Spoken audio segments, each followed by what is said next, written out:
This is Dr. Corey Maas on Looking Your Best. I wanted to address an area of confusion, not just with patients, but amongst doctors. With the plethora of these new Q lifts and S lifts and Z lifts and corporate lifts and every kind of lift you can imagine, there is a lot of confusion out there about what is the difference between a normal facelift and a mini lift or a neck lift.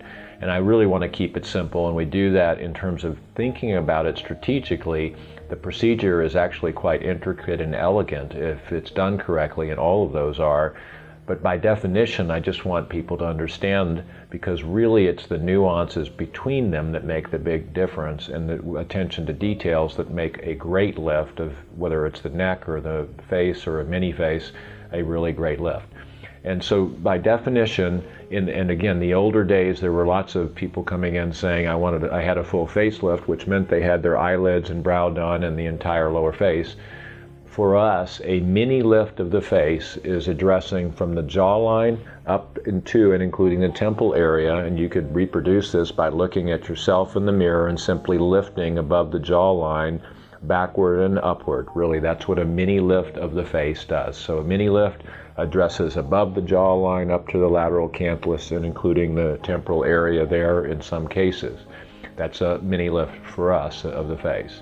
If we're addressing the neck, what's a neck lift? Well, a neck lift is similar, but it's below the jawline. It's addressing the redundant or loose skin under the neck, the thickened bands that are often under the neck called platysmal bands, and any extra fat that might be under the neck. And if you want to see what that would look like, you can get in the mirror and pull your hands up underneath your jawline, and that's the effect of a neck lift. Most patients, there's two categories of patients that are good candidates for a mini lift of the face or a neck lift.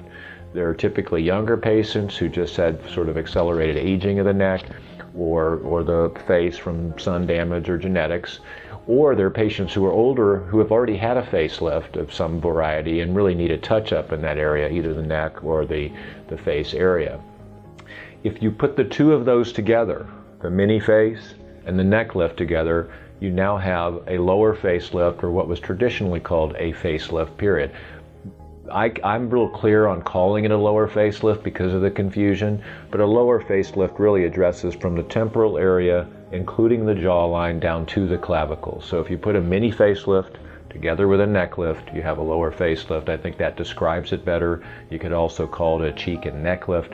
There's lots of ways of describing it more specifically and anatomically, but I wanted to clear up the confusion there.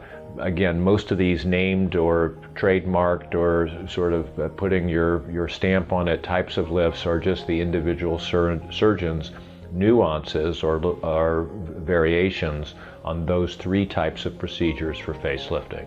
If you have any other questions about facelifts, outcomes, or you want to send me pictures of a profile, a side shot, and a frontal view, I'm happy to address those and even go over what you might look like. At drmaas.com, you can submit those photographs. I'm happy to answer questions in video or in writing on our video blog, drmaas.com. And as always, it's my great pleasure to answer your questions and get you some information. This is Dr. Corey Maas on Looking Your Best.